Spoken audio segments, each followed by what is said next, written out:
الحمد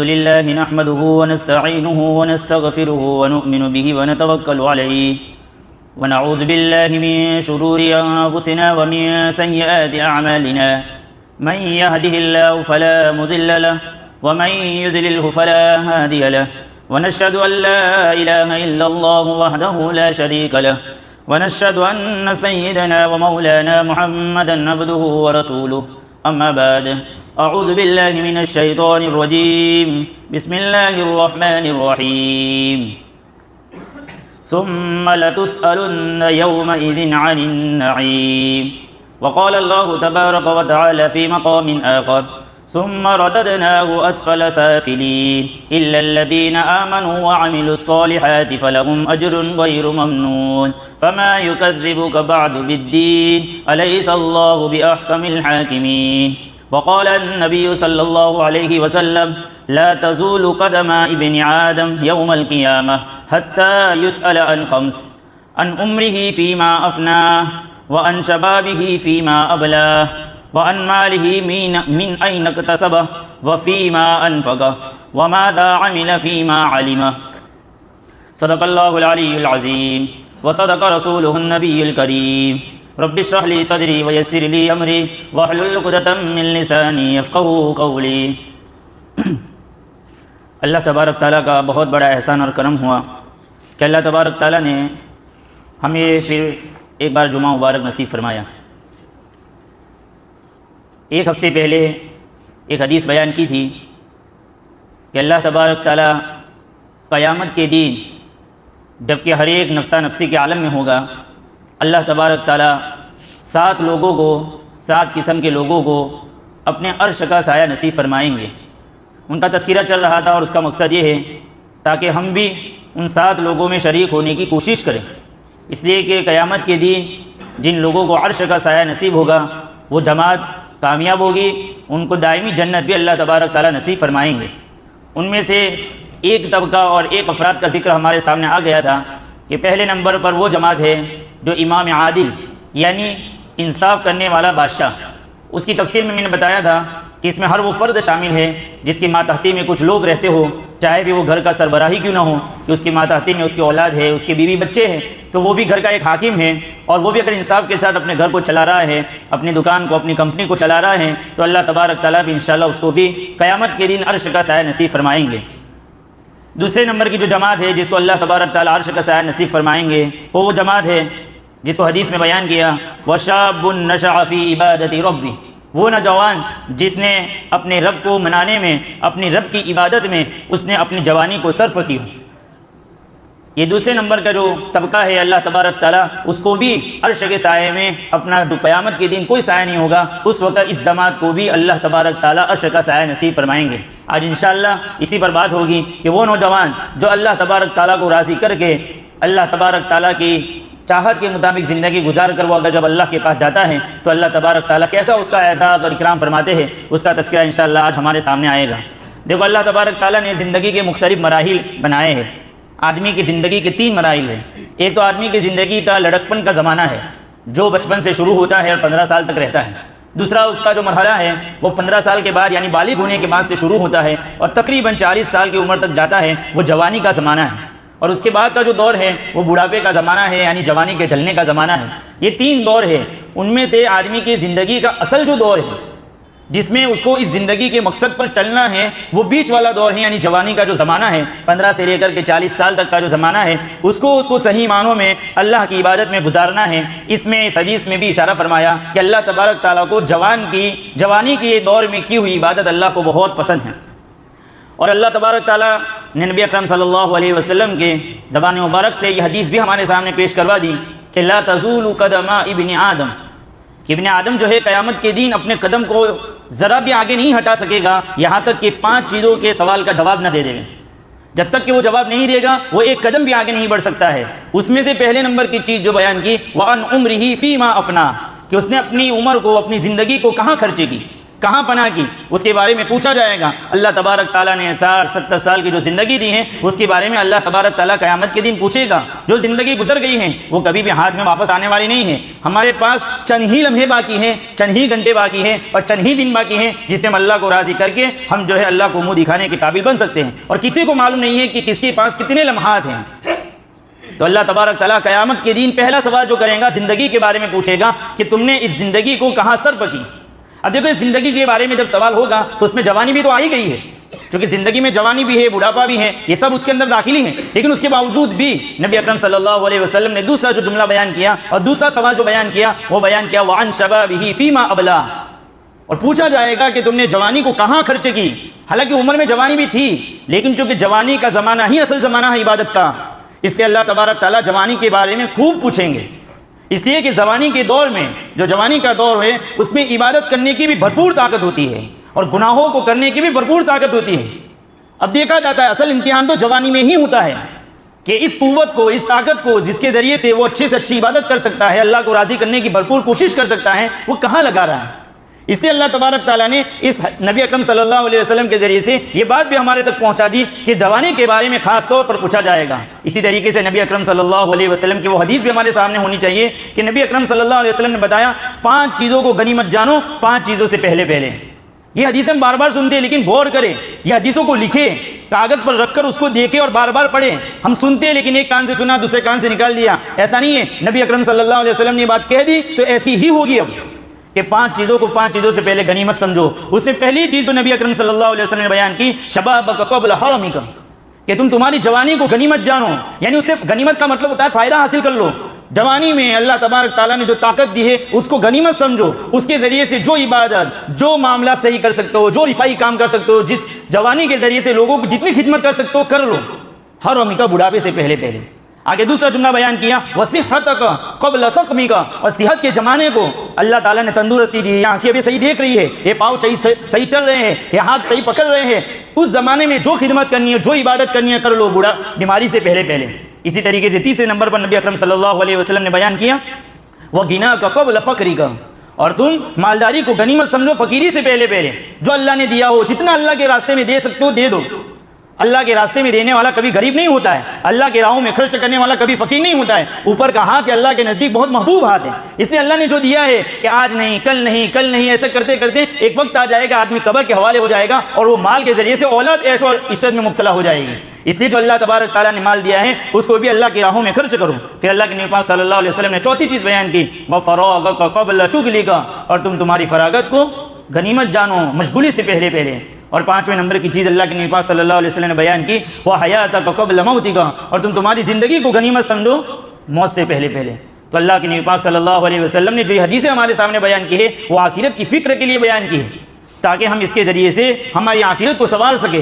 قرآن کریم کا آیت جو میں نے خطبے میں تلاوت کی ہے اس میں بیان کیا ثم لتسألن یومئذ عن النعیم، کہ قیامت کے دن محشر میں ضرور بھی ضرور نعمتوں کے بارے میں تم سے پوچھا جائے گا۔ جوانی بھی ایک نعمت ہے، اس نعمت کے بارے میں اللہ تبارک تعالیٰ پوچھے گا کہ اس کو تم نے کہاں لگائی۔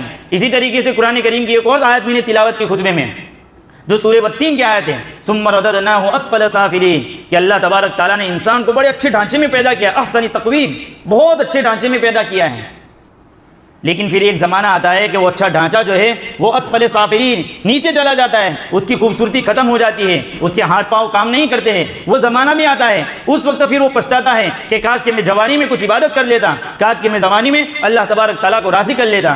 لیکن ہاں اسی صورت میں اللہ تبارک تعالیٰ نے سمجھو ہماری زبان میں ایک اسکیم بھی رکھی ہے کہ جو لوگوں نے جوانی کے زمانے میں اللہ کو راضی کیا ہے پھر بڑھاپا آیا اور بڑھاپے میں ایسی عبادت نہیں کر پا رہے ہیں جیسی جوانی میں کرتے تھے، تو اللہ تبارک تعالیٰ نے کہا پھر بھی ہم ان کو وہی اجر دیں گے جو جوانی میں عبادت کرنے پر دیتے تھے۔ الا الذین آمنوا وعملوا الصالحات فلہم اجر غیر ممنون، جو ایمان لائے نیک اعمال کیے ان کے لیے تو بڑا اجر ہے۔ اس لیے جوانی کا جو زمانہ ہے یہ بڑا قیمتی زمانہ ہے، اسی لیے اللہ کے نبی پاک صلی اللہ علیہ وسلم نے ان کو بھی ان 7 طبقوں میں شمار فرمایا جن کو اللہ تبارک تعالیٰ اپنے عرش کا سایہ نصیب فرمائیں گے۔ دیکھو جتنے بھی قرآن کریم میں بہت سارے واقعات ایسے ہیں کہ جس میں جوانی کے دور کا تذکرہ ہے۔ حضرت ابراہیم علیہ السلام کا جو واقعہ ہم نے سنا ہوگا کہ حضرت ابراہیم علیہ السلام کو نمرود کے سامنے پیش کیا گیا، وہ جو زمانہ تھا وہ حضرت ابراہیم علیہ السلام کے جوانی کا دور ہے، اس لیے کہ جوان جو ہے وہ قوم کی ریڑھ کی ہڈی کی طرح ہوتا ہے. اگر وہ صحیح ہے تو پوری برادری، پورا معاشرہ، پورے قوم جو ہے صحیح چلے گی. اگر وہی فساد میں مبتلا ہو گئی تو پوری قوم جو ہے تباہ و برباد ہوگی. آج جو باطل طاقتوں کی سب سے بڑی سازش اور کوشش ہے وہ یہ ہے کہ جوانوں کو سیدھے راستے سے ہٹاؤ. اس لیے ایسی ایسی چیزیں لا کر رکھ دی، فحاشی کے اڈے، موبائل جو ہے اس کے اندر فحاشی کے سوا کچھ نہیں نظر آتا ہے، تاکہ جوانوں کو صحیح راستوں سے ہٹاؤ. اگر قوم کے پاس صحیح جوان نہیں ہوں گے تو وہ قوم ترقی نہیں کر سکتی. حضرت ابراہیم علیہ السلام نمرود کے سامنے جبکہ کوئی ساتھ ان کے نہیں ہے، پوری حکومت، پوری برادری، کوئی ایک فرد حضرت ابراہیم علیہ السلام کا ساتھ دینے والا نہیں ہے. اس وقت حضرت ابراہیم علیہ السلام نے حاکم وقت کے سامنے مناظرہ کیا ہے. وہ جوانی کا دور تھا. حضرت ابراہیم علیہ السلام سے پوچھا گیا کہ تمہارا رب کون ہے؟ الم تر الی الذی حاج ابراہیم فی ربہ ان آتاہ اللہ الملک اذ قال ابراہیم ربی الذی، کہ میرا رب تو وہ ہے جو زندگی دیتا ہے اور موت دیتا ہے. اس نمرود نے کہا یہ کام تو میں بھی کر سکتا ہوں، کیونکہ اس کی کھوپڑی میں دانے کم تھے. اس نے ایک قیدی کو بلایا کہ جس کے پھانسی کا حکم ہو چکا تھا، اس قیدی کو بلا کر رہا کر دیا اور کہا کہ دیکھو میں نے اس کو زندگی دے دی. اور ایک بے قصور کو پکڑا اور اس کو پھانسی پر چڑھا دیا اور کہہ دیا کہ میں نے اس کو سولی دے دی. ابراہیم علیہ السلام سمجھ گئے کہ اس کی کھوپڑی میں دانے کم ہے، چاہے حاکم وقت ہے. ابراہیم علیہ السلام نے دوسرا جواب دیا کہ میرا رب تو وہ ہے جو سورج کو مشرق سے نکالتا ہے اور مغرب میں ڈبو دیتا ہے. جب یہ کہا گیا تو کہاں اس کی طاقت تھی کہ سورج کو کہتا کہ مغرب سے نکال. فبہت الذی کفر، وہ چوکڑی جانتے لگا، اس کے پاس کوئی جواب نہیں تھا. تو یہ جو زمانہ تھا حضرت ابراہیم علیہ السلام کا، وہ جوانی کا دور تھا. اسی طریقے سے اللہ تبارک تعالیٰ کو وہ جو نوجوانوں کی جماعت بھی بہت پسند آئی، جس کا تذکرہ سورہ کہف میں ہے. سورہ کہف جمعہ کے دن پڑھنا سنت ہے. اس میں پہلا ہی قصہ جو شروع ہو رہا ہے، 3-4 قصے اللہ تبارک تعالیٰ نے سورہ کہف میں بیان کیے ہیں. یہ بھی ایک چیز سمجھنے کی ہے کہ اللہ کے نبی پاک صلی اللہ علیہ وسلم نے جمعہ کے دن ہی سورہ کہف پڑھنے کا کیوں کہا گیا ہے، اور سورہ کہف میں انہی قصوں کو کیوں بیان کیا گیا ہے. یہ بھی ایک تفصیلی موضوع ہے. لیکن آج ہم یہ سمجھیں گے کہ اس کا پہلا جو قصہ ہے اس میں اللہ تبارک تعالیٰ نے ان 7 نوجوانوں کا تذکرہ کیا ہے جنہوں نے اپنے ایمان کی حفاظت کے لیے ہجرت کی اور ایک غار میں پناہ لی. اپنی ایمان کی حفاظت کے لیے اللہ تبارک تعالیٰ نے ان کے ایمان کی حفاظت فرمائی. وہ 7 نوجوان تھے، وہ عالیشان گھرانے کے لوگ تھے، شاہانہ گھرانے کے لوگ تھے. لیکن اللہ تبارک تعالیٰ نے جب ان کو ہدایت دی، انہوں نے سمجھ لیا کہ دنیا تو صرف فانی چیزیں ہے، ایک کھیل تماشا ہے. انہوں نے پورا شاہانہ لباس اتارا اور غریبوں کی حیت میں آئے اور اپنا ملک چھوڑا اور غار میں پناہ لی. اور 309 سال تک اللہ تبارک تعالیٰ نے اس غار میں ان کو میٹھی نیند سلا دیا. ان نوجوانوں سے اللہ تبارک تعالیٰ نے کیسا کام لیا. اس زمانے کا ظالم اور جابر جو بادشاہ تھا دقیانوس تھا، وہ ان کے پیچھے لگا ہوا تھا، ان کو قتل کرنے کے پیچھے لگا ہوا تھا. اللہ تبارک تعالیٰ نے ان 7 نوجوانوں کی حفاظت فرمائی اور 309 سال مکمل ہوئے. اس کے بعد وہ بیدار ہوئے تو آپس میں بات کر رہے کہ ہم کتنا سوئے. ایک کہہ رہا ہے کہ آدھا دن، ایک کہہ رہا ہے کہ 1 دن. ان میں آپس میں بس یہ 1 دن اور آدھے دن کا اختلاف رہا.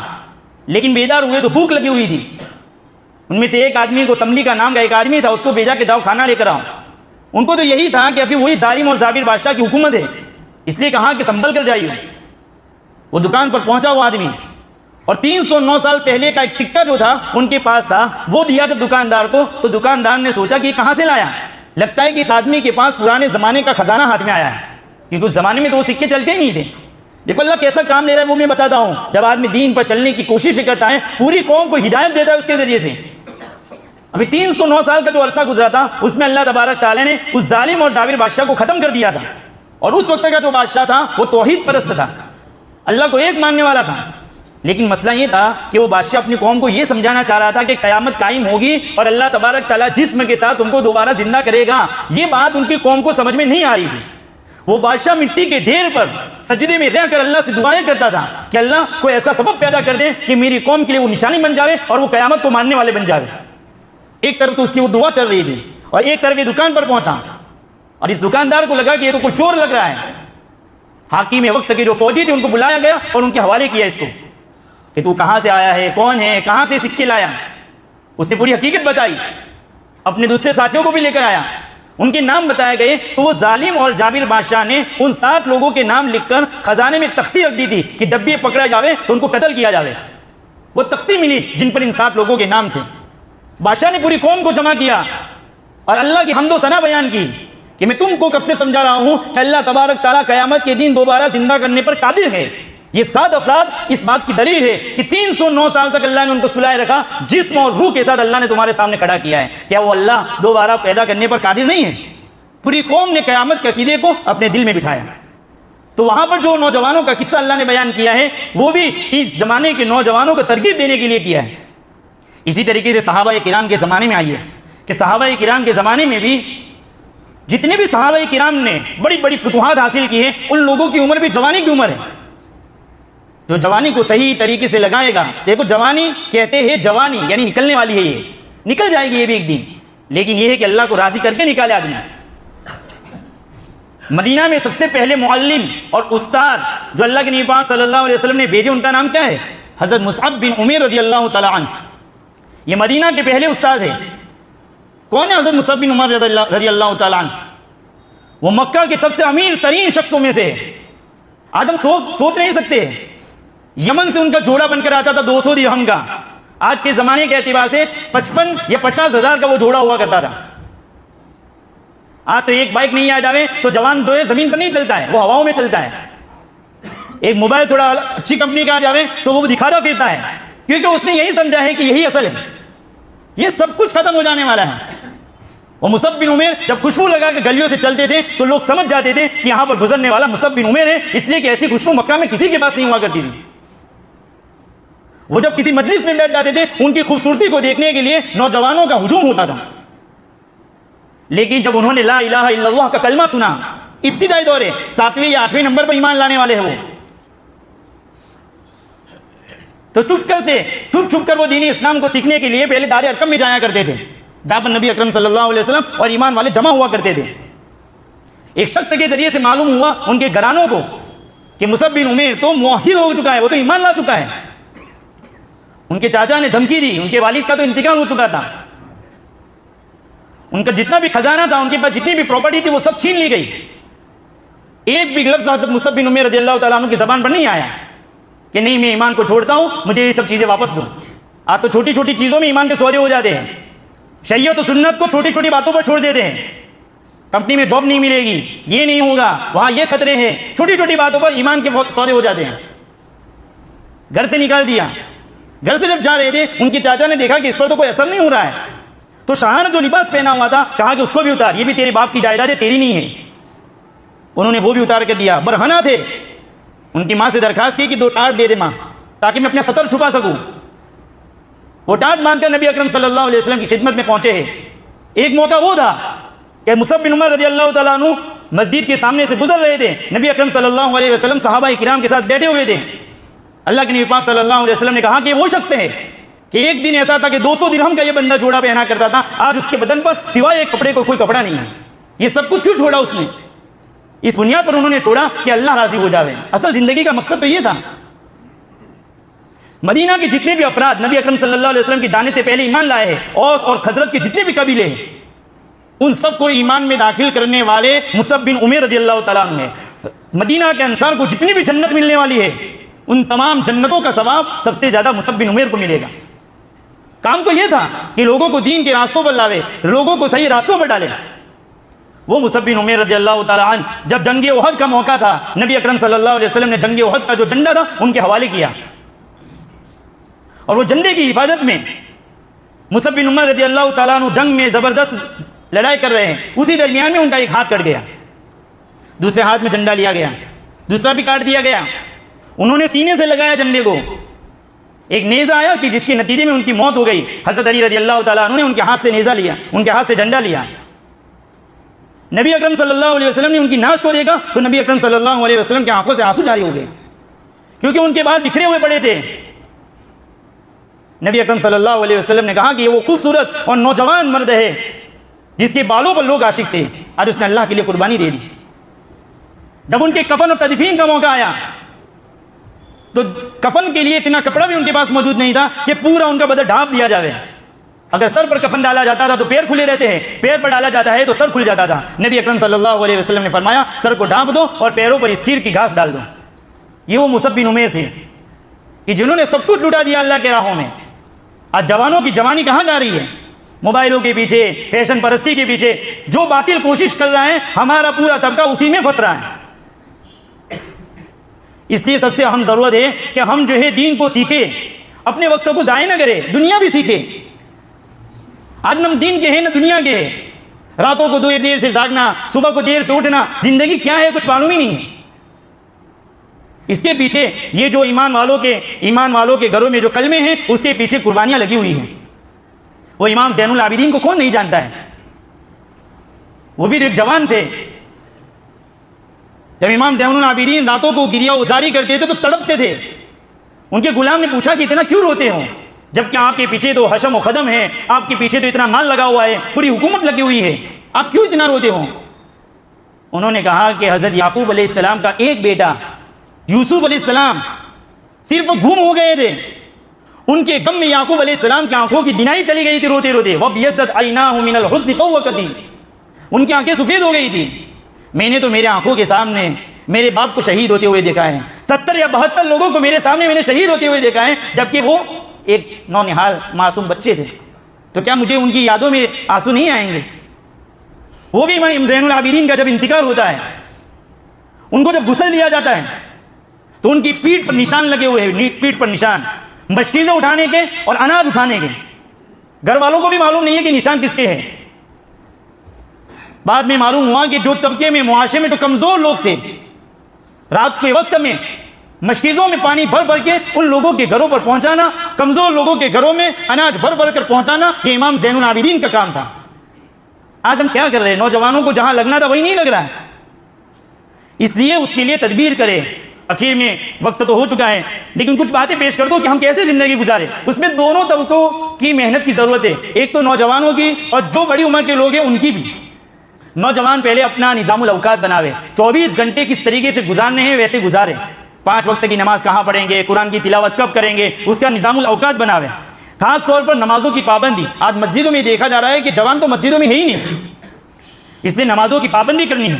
اسی طریقے سے برے لوگوں کی صحبت سے بچنے کی بہت ضرورت ہے۔ آئے دن ایسے واقعات سامنے آ رہے ہیں کہ وہ نشے میں مبتلا ہو گیا، وہ اس میں لگ گیا، نہ جانے کیسی کیسی نشے والی چیزوں میں مبتلا ہے، وہی تمباکو سے شروع کرتا ہے، سگریٹ پر پہنچتا ہے، نہ جانے کہاں کہاں پہنچ جاتا ہے۔